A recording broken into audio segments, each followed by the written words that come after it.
फालतू का खर्चा बंद, साबुन मत खरीदो, बहुत फालतू खर्चा।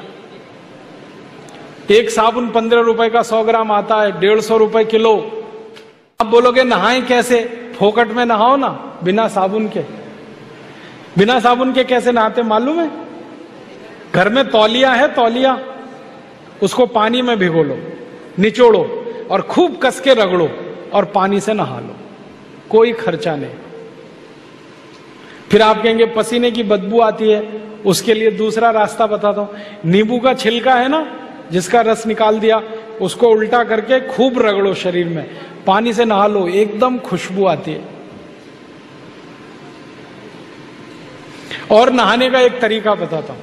अपने देश में एक महाशिवरात्रि त्योहार आता है, शंकर जी को उस दिन स्नान कराते हैं। किससे? दूध से कि लाइफ बॉय से? पता है शंकर जी लक्स लगाते हैं? नहीं ना, शंकर जी दूध से नहाते हैं। क्यों?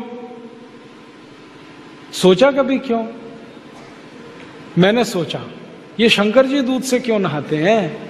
भक्त लोग साबुन से नहाते हैं, भगवान जी को दूध से नहलाते हैं। दूध से इसलिए नहाते हैं कि दूध सबसे अच्छे तरीके से शरीर का मैल निकालता है। दूध को हम लोग विज्ञान की भाषा में कहते हैं बेस्ट क्वालिटी क्लिंजिंग एजेंट, सफाई करने वाला। आप एक दिन ऐसा करना, दूध लेना थोड़ा कच्चा, उसको चेहरे में लगाना, फिर रुई से चेहरे को पोंछना, रुई एकदम काली काली हो जाए। कैसे?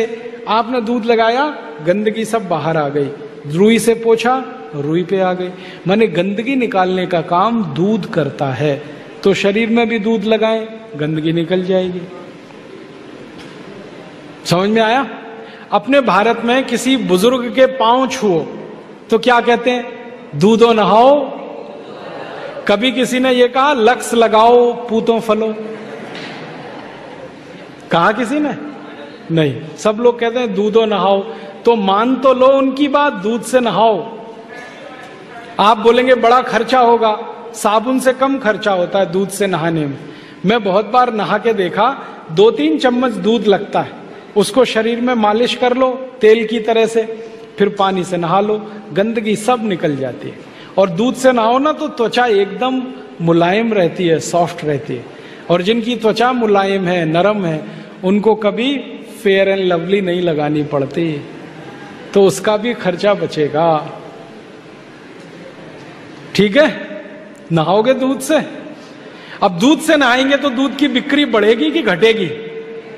तो पैसा किसानों को मिलेगा, तो जानवर पलेंगे, तो देश का विकास का काम होगा। समझ गए? नहीं तो चने के आटे से नहाओ, बेसन से। थोड़ा बेसन ले लो, दूध मिला लो, पेस्ट बनेगा, शरीर में रगड़ के नहा लो। नहीं तो एक मुल्तानी मिट्टी आती है, मालूम है? वो रात को भिगो दो पानी में, सुबह लगाओ, बालों में भी शरीर को भी। बालों में लगाओ तो शैम्पू जैसी, शरीर में लगाओ साबुन जैसी। 10 रुपए किलो में आती है मुल्तानी मिट्टी। ये सब नहाने के तरीके हैं। फालतू का